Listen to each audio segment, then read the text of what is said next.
report the chaos. We reveal the agenda.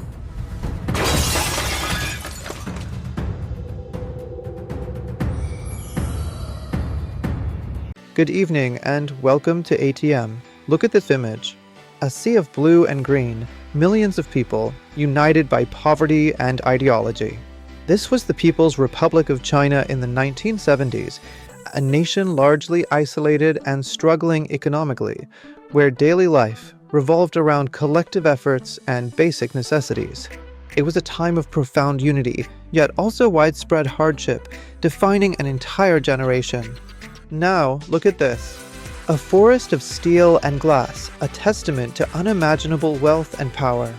This is China today, a global economic powerhouse with gleaming megacities that rival any in the world. The transformation is stark, showcasing rapid modernization and an unprecedented accumulation of capital and influence. How did this profound transformation happen in a single lifetime? Was it a miracle, a sudden stroke of luck, or divine intervention? No, it was not. It was a meticulously crafted and executed plan. A 4-decade strategy designed not just to remake a nation, but to fundamentally alter the global economic and political landscape, impacting every corner of the world. Tonight, we begin our deep dive into the story of our century, a narrative that has reshaped international relations, global trade, and the lives of billions.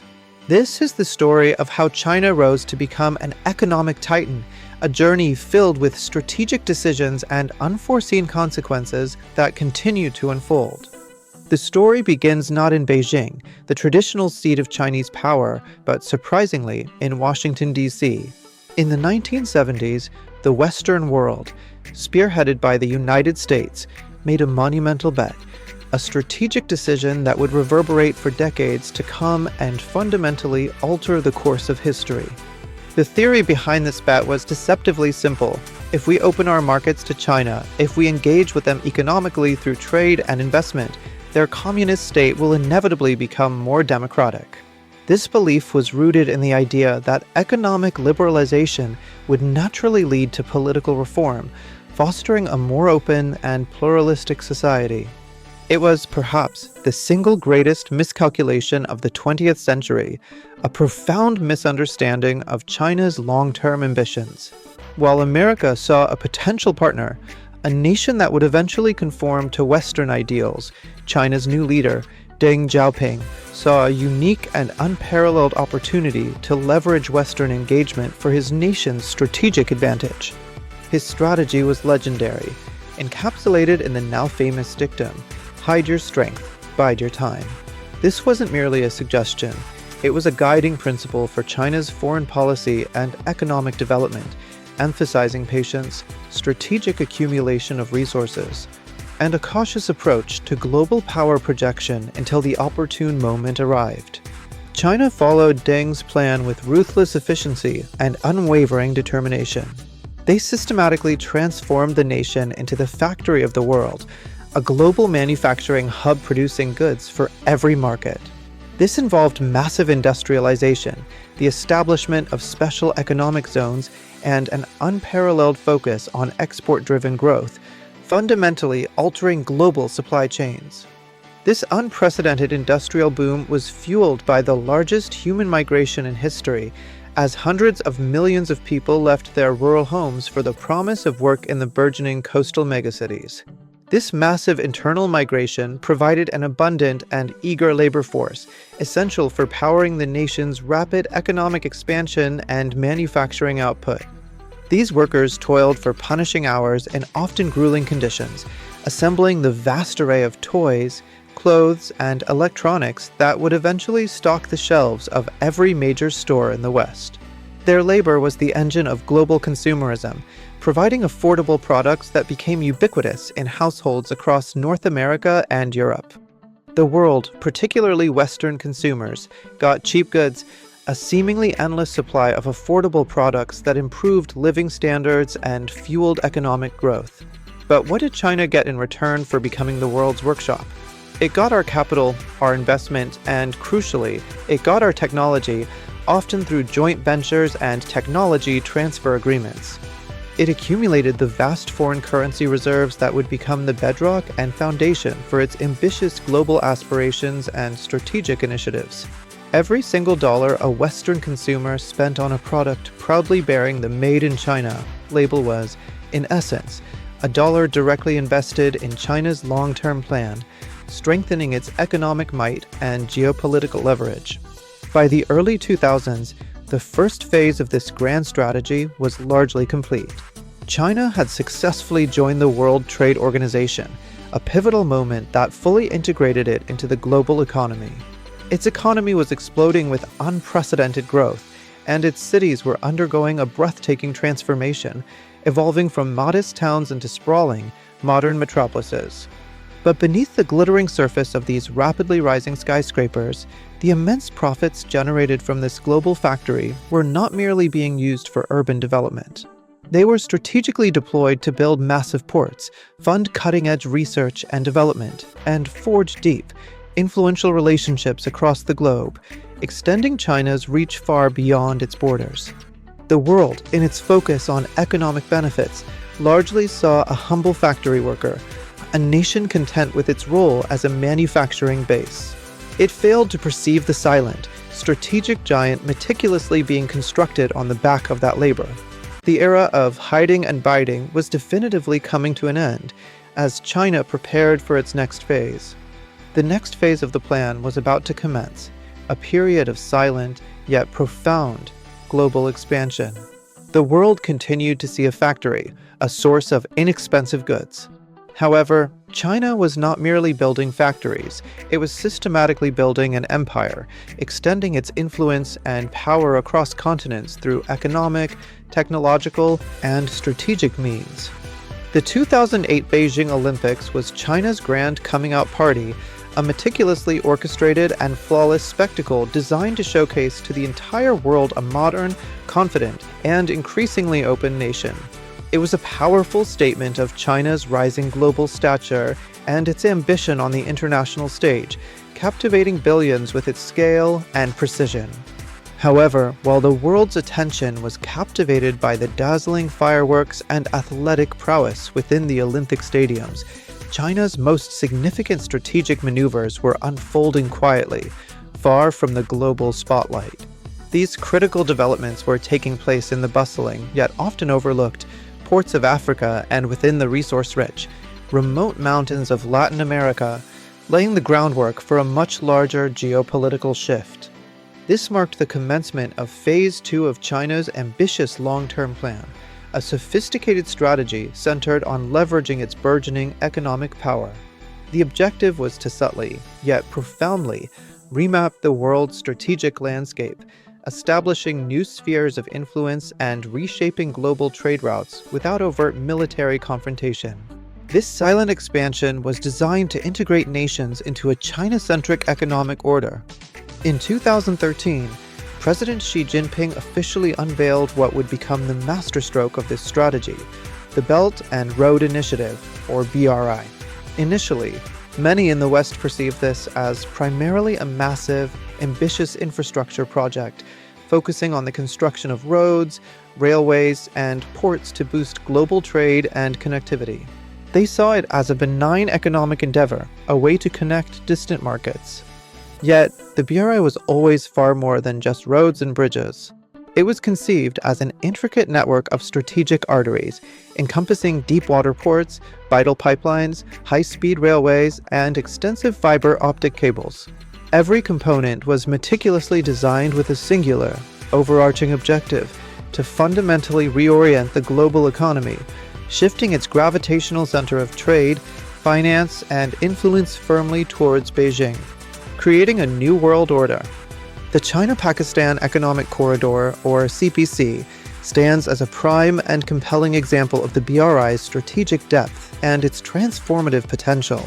This flagship project illustrates how China integrates its economic and geopolitical objectives, creating lasting infrastructure that serves multiple purposes. CPC is not merely a highway or a series of infrastructure projects. It is a critical strategic corridor that grants China its long-coveted direct access to the Arabian Sea. This access is strategically vital, as it allows China to bypass traditional maritime choke points like the Strait of Malacca, significantly enhancing its energy security and global trade routes. It represents a fundamental shift in geopolitical access and power projection. This strategic pattern is consistently replicated across the globe, demonstrating the BRI's pervasive reach and multifaceted approach. We observe it in the acquisition and development of the port of Piraeus in Greece, which serves as a crucial gateway to Europe. Similarly, extensive railway networks are being constructed across Kenya, facilitating trade and resource extraction. And in Ecuador, significant dam projects are underway, securing energy resources and influence. Each project, though seemingly disparate, contributes to a larger, interconnected web. Each of these individual projects, whether a port, a railway, or a dam, is meticulously integrated to become a new, vital node within a rapidly expanding, China-centric global network. This intricate web of infrastructure and economic ties is designed to solidify China's influence and create a new international order where Beijing serves as the central hub for trade, communication, and strategic partnerships, fundamentally reshaping global power dynamics.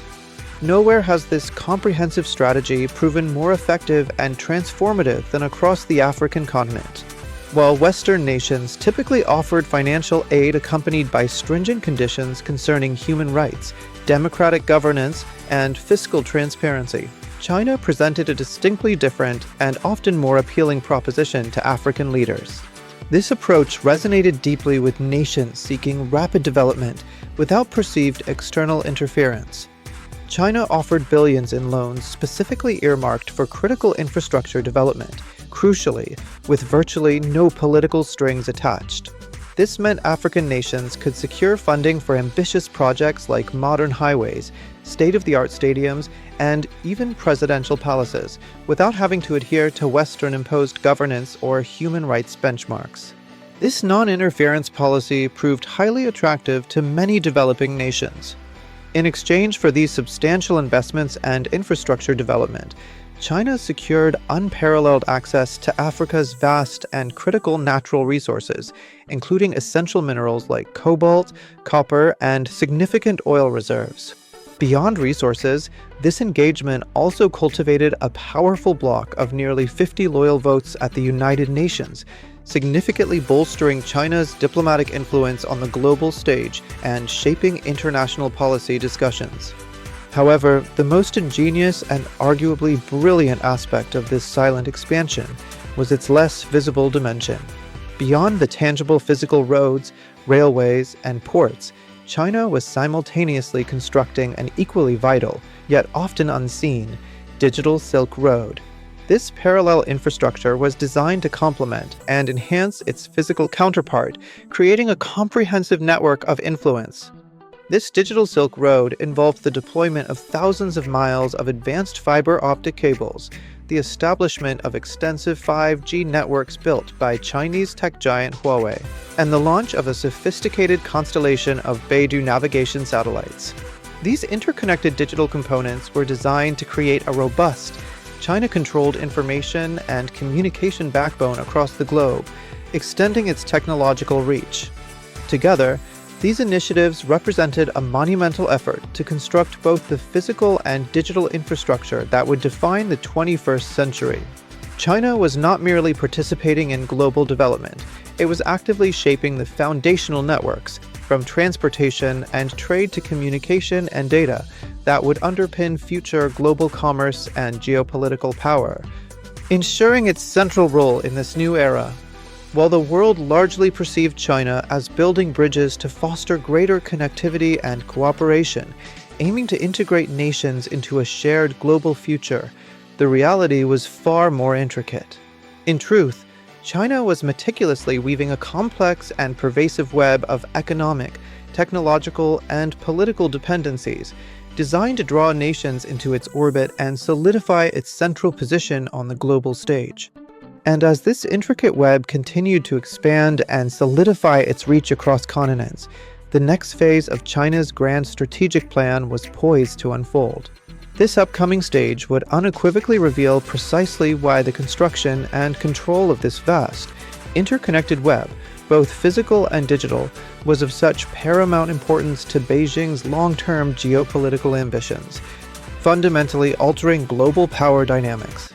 For decades, China adhered to Deng Xiaoping's strategy of hiding its strength, a cautious approach to international relations. However, with the ascent of Xi Jinping, this long-standing mantra was replaced by a bold new doctrine: strive for achievement. This marked a significant ideological shift, signaling a more assertive stance on the global stage. The era of strategic ambiguity and low-profile development was definitively over. The time had arrived for China to openly reveal its true ambitions, moving from a quiet rise to a more overt pursuit of its national interests and global influence. This pivotal moment ushered in Phase 3 of China's grand strategy, a comprehensive, full-spectrum push for technological supremacy.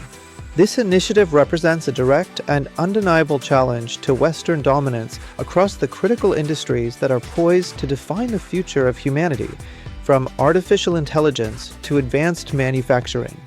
In 2015, Beijing formally unveiled a strategic plan that immediately sent shockwaves through Western capitals and beyond, Made in China 2025. This ambitious blueprint outlined China's intent to transform its industrial landscape and achieve self-sufficiency. While presented on the surface as a mere industrial policy aimed at upgrading manufacturing capabilities, in reality, it was widely interpreted as a clear declaration of technological war. The plan sought to reduce reliance on foreign technology and establish China as a global leader. The overarching goal of Made in China 2025 was unequivocally clear: to dominate the world's most advanced and strategically vital industries. This included ambitious targets in artificial intelligence, robotics, quantum computing, electric vehicles, and aerospace, aiming for 70% domestic content in core materials by 2025. This was fundamentally not about fair, free market competition. Instead, it was a meticulously orchestrated, state-sponsored, all-out national effort. It was fueled by massive government subsidies, aggressive intellectual property acquisition, and the full, unwavering power of the Chinese government, providing substantial support to domestic companies. The intense global battle over the 5G telecommunications giant Huawei served as the first major skirmish in what quickly became known as this new tech Cold War. This conflict highlighted the struggle for technological leadership and control over critical infrastructure. This dispute was never merely about a phone company or a single piece of hardware. It was profoundly about who would ultimately write the rules, set the standards, and control the foundational infrastructure for the entire digital world. It was a fight for digital sovereignty and influence. This unprecedented technological leap achieved by China was directly and strategically channeled into an equally unprecedented military modernization program. The People's Liberation Army, or PLA, underwent a profound transformation, evolving from a massive, often outdated land army into a formidable, high-tech, and globally capable force. As part of this modernization, they rapidly launched multiple aircraft carriers, unveiled the advanced J-20 stealth fighter designed to rival America's F-22, and, most terrifyingly, developed sophisticated hypersonic missiles. These weapons can travel at over 5 times the speed of sound, making them nearly impossible to defend against with current technologies. The military displayed in parades today is not merely designed to defend China's territorial borders. It is a meticulously crafted force designed for significant power projection, capable of directly challenging American dominance not only in the Pacific region, but also far beyond its traditional spheres of influence. The immense profits generated from China's role as the factory of the world had been successfully and strategically converted into the sophisticated weapons and advanced capabilities of a burgeoning superpower. This transformation underscored the direct link between economic might and military strength. However, to achieve these ambitious national goals and maintain stability during this rapid transformation, the Chinese Communist Party recognized the absolute necessity of maintaining absolute control at home. Consequently, the very same advanced technology used to build a modern economy was also meticulously deployed to construct the most sophisticated and pervasive surveillance state in human history. This extensive surveillance apparatus includes millions of high-definition cameras, advanced facial recognition systems, and the highly controversial social credit system. All these tools were deployed with the explicit purpose of ensuring social stability, enforcing compliance, and swiftly crushing any form of dissent or opposition. The implicit social contract offered to the Chinese populace was starkly clear. Citizens were expected to accept the party's absolute authority without question. In return, they would receive a promise of enhanced security, social order, and continued economic prosperity, a trade-off many found compelling. For many, this bargain, offering stability and economic advancement in exchange for personal freedoms, is both powerful and appealing. China had meticulously built its robust economic base and developed its cutting-edge technological tools, creating a formidable foundation for its global ambitions. Now, with these immense resources and capabilities at his disposal, one man, Xi Jinping, would wield them with singular purpose. His aim is to forge a new world order, meticulously shaped and defined entirely in his own image, asserting China's vision on the global stage. When Xi Jinping secured his unprecedented third term, he shattered the final pillar of Deng Xiaoping's era, collective leadership. This move solidified his position, marking a significant departure from the established norms of power transition within the Chinese Communist Party. His ascent to a third term was not merely a political formality, it represented a fundamental shift in China's governance structure, concentrating immense authority in a single individual. He is now, for all intents and purposes, the undisputed ruler of China, a new emperor for a new age. This consolidation of power makes him the most influential leader since Mao Zedong, with his political ideas, known as Xi Jinping thought, deeply embedded within the party and national constitutions. His leadership signifies a new chapter in China's history, characterized by a strong, centralized authority. And with his power consolidated, the fourth and final phase of the plan has begun, to actively reshape the world order and place China at its center. This ambitious strategy aims to achieve the Chinese dream, a vision of national rejuvenation where China plays a leading role on the global stage. This phase marks a departure from previous policies, embracing a more assertive and outward-looking approach to international relations. So, what does this new China-centric world look like? It is not a world of military conquest in the traditional sense, but rather one built on economic influence, diplomatic initiatives, and technological advancement. China's approach is multifaceted, seeking to establish its dominance through various non-military means. This vision redefines traditional notions of global power and influence.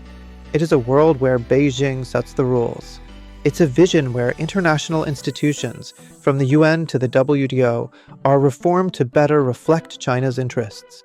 China is actively establishing its own financial institutions, such as the Asian Infrastructure Investment Bank and the New Development Bank, to compete with Western-led organizations like the World Bank. These new institutions aim to reduce reliance on Western financial systems and provide alternative funding sources for developing nations, thereby extending China's economic reach and influence globally. It's a world where the yuan rivals the dollar, where Chinese technology sets the global standard, and where criticism of China's political system is muted by economic dependency. China is heavily investing in emerging technologies like 5G, artificial intelligence, and chip manufacturing, aiming to establish global standards and become a world leader in innovation. The Belt and Road Initiative, a massive infrastructure and economic development strategy, involves investments in over 150 countries, establishing trade connections and providing significant political leverage. This economic interconnectedness creates a powerful incentive for nations to align with China's interests, making it difficult to openly criticize its policies. This ambition has led us to where we are today, the Great Standoff. On one side, the established US-led order. built on a network of alliances and the ideals of liberal democracy. This order has shaped global politics and economics for decades, emphasizing multilateralism, free markets, and democratic values. Its foundation rests on a complex web of treaties, partnerships, and shared principles that have largely defined the post-World War II international system. On the other, China's rising order, built on transactional partnerships, state-centric control, and its own definition of human rights and governance. China's approach prioritizes sovereignty, economic collaboration, and cultural appreciation, resonating with developing countries that often feel marginalized by Western powers. This system emphasizes a different set of values, focusing on national interests and a more centralized model of governance, which contrasts sharply with the liberal democratic framework. This is not just a rivalry, it's a competition between two fundamentally different operating systems for the world. The US-led order champions a rules-based international system with an emphasis on individual liberties and democratic institutions, while China promotes a multipolar world where state sovereignty and economic development take precedence. These contrasting philosophies are at the heart of the current global geopolitical tension, influencing everything from trade policies to human rights discussions. And every nation, from the smallest island state to the great powers of Europe, is being forced to choose which system they will plug into. This choice is not always straightforward, as countries weigh economic benefits against political alignments and long-term strategic interests. The pressure to align with one bloc or the other creates a complex and often precarious diplomatic landscape, where neutrality is increasingly difficult to maintain. China's rise is no longer a forecast, it is the central reality of our time. Its economic might, technological advancements, and assertive foreign policy have fundamentally altered the global landscape. The sheer scale of its influence, from its massive infrastructure projects like the Belt and Road Initiative to its growing military capabilities, demonstrates that China is a force that can no longer be underestimated or ignored. This transformation is reshaping international relations and challenging existing power structures in unprecedented ways. The four-decade plan, conceived in the embers of the Cultural Revolution, has reached its final, most dangerous stage. This long-term strategy, initially focused on internal development and economic growth, has now evolved into a comprehensive effort to project China's power and influence globally. The current phase is characterized by a more assertive stance on international issues and a clear ambition to redefine the global order, making it a critical period in modern history. Deng Xiaoping hid China's strength, advocating for a policy of hiding capabilities and biding time.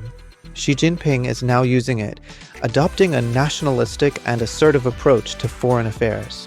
The world that the West built and led for the better part of a century is now facing its most profound challenge, as China actively seeks to establish a new system where it plays a central and dominant role. This shift represents a significant departure from previous Chinese foreign policy, marking a new era of global engagement and competition. The question is no longer if the world will change, but how violent that change will be. The potential for friction between the established powers and China's rising influence is a significant concern, as differing ideologies and strategic interests clash. This period of transition could lead to increased geopolitical instability, making the nature of this change a critical determinant of future global peace and prosperity. Will the established order accommodate this new superpower peacefully, or is a clash between these two titans inevitable, a final conflict that will define the history of the 21st century? The path forward is uncertain, with scenarios ranging from cooperative coexistence to direct confrontation. The decisions made by global leaders in the coming years will determine whether the world navigates this transition smoothly or descends into a period of intense rivalry and potential conflict. The answer has not yet been written, leaving the future of the global order in a state of profound uncertainty. The ongoing dynamics between the US and China and their respective allies will continue to shape the geopolitical landscape, with the ultimate outcome still unfolding. This period of flux demands careful consideration and strategic foresight from all nations involved. Thank you for joining me on ATM.